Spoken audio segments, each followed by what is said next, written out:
Hey, so I know that there is and will continue to be a lot in the news about reproductive rights and health and healthcare.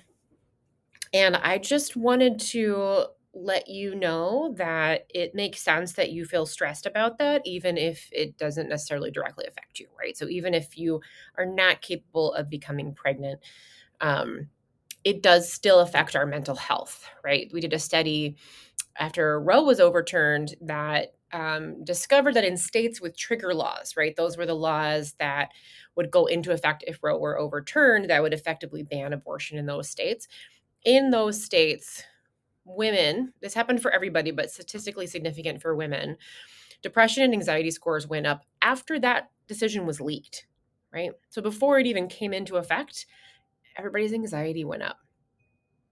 And I think that's because it's a threat to your safety, right? Even if it's not imminent and urgent and directly aimed at you, it is a general threat to the safety of women and people who have uteruses.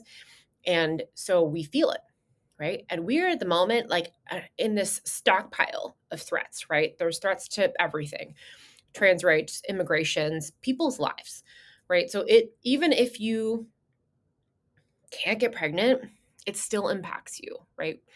It still matters.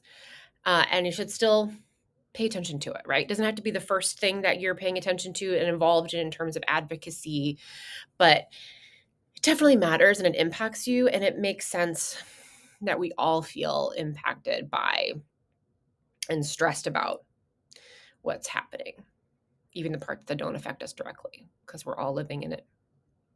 A threat to somebody's safety is a threat to everybody's safety, right? Nobody's free until we're all free. So take good care of yourselves. Recognize those symptoms of holding all of that and bearing all of that load, right? The tension in your body, the tightness in your shoulders, the sleep, the stomach aches, the headaches, right? The hypervigilance, watching the news all the time, the avoidance, the shutdown and freeze response, whatever it is. And know that there are people that are here to support you.